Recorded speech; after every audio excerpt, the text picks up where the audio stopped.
అందరికీ నమస్తే అండి. నా పేరు అనిల్ కేతా. జనగలం ప్రేక్షకులకు స్వాగతం. నారా లోకేష్ గారు మహానాడు వేదికగా ఒక సంచలన ప్రకటన చేశారు. మొన్న పార్లమెంట్ వేదికగా మహిళా రిజర్వేషన్ బిల్ బీగిపోయింది. కాంగ్రెస్ దాని మిత్రపక్షాలు ప్రస్తుత ఎన్డీఏ ప్రభుత్వం మహిళలకు ప్రాధాన్యతనివ్వాలి, చట్టసభల్లో మహిళా మనుల్ని కూర్చోబెట్టాలి తగిన స్థానంలో అని భావిస్తే దాన్ని అడ్డుకునే ప్రయత్నం చేశాయి. సో సక్సెస్ఫుల్గా వారు అడ్డుకోగలిగారు.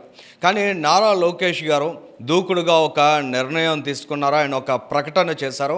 ఖచ్చితంగా రానున్న రోజుల్లో అన్ని రాష్ట్రాల్లో కూడా నారా లోకేష్ గారి యొక్క ఆలోచన అనేది ప్రభావం చూపించబోతోంది.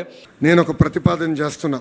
రాబోయే రోజులు పార్లమెంట్లో బిల్ పాస్ అయినా అవ్వకపోయినా తెలుగుదేశం పార్టీ కనీసం 33% స్థానాలు మహిళలకి రిజర్వ్ చేయాలని నేను ఈ సభాముఖంగా తీర్మానం చేస్తున్నా.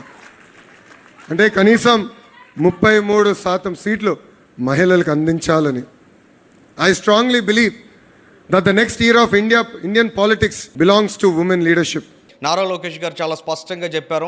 బిల్లు ఆమోదం పొందినా పొందకపోయినా 2029 ఎన్నికల్లో ఖచ్చితంగా ఆంధ్రప్రదేశ్ రాష్ట్రంలో కూటమి నుంచి, ముఖ్యంగా తెలుగుదేశం పార్టీ నుంచి మహిళలకు 33% రిజర్వేషన్ కల్పించి తీరుతామనేటువంటి సంకల్పాన్ని ఇవాళ మహానాడు వేదికగా నారా లోకేష్ గారు ప్రకటించారు. ఇది ఖచ్చితంగా రానున్న రోజుల్లో దేశ రాజకీయాల్లో కూడా ఒక సంచలనంగా మారబోతోంది. ఆంధ్రప్రదేశ్ రాష్ట్రానికి సంబంధించి ఇతర రాజకీయ పార్టీలు కూడా ఈ తరహా నిర్ణయానికి కమిట్ అవ్వాల్సిన పరిస్థితిని అయితే నారా లోకేష్ గారు తీసుకొచ్చారని చెప్పాలి. నాడు యువగలంలో కూడా నారా లోకేష్ గారు ముఖ్యంగా యువతకు 20 లక్షల ఉద్యోగాలు కల్పిస్తామనేటువంటి ప్రకటన చేయడం, అది అసాధ్యం అన్న ప్రతి ఒక్కరికి కూడా ఇవాళ దాన్ని సుసాధ్యం చేస్తూ యువతకు ఉద్యోగ ఉపాధి అవకాశాలు లక్షల సంఖ్యలో కల్పించే దిశగా పెద్ద ఎత్తున పెట్టుబడుల్ని ఆంధ్రప్రదేశ్ రాష్ట్రానికి ఆయన తీసుకువస్తున్నారు. సో ఇదే క్రమంలో, ఇదే కోవలో మహిళలకు కూడా చట్టసభల్లో తగిన ప్రాధాన్యత కల్పించే దిశగా నారా లోకేష్ గారు చేసినటువంటి ప్రకటన అనేది రానున్న రోజుల్లో ఒక సంచలన మార్పుకు దారితీస్తుందనే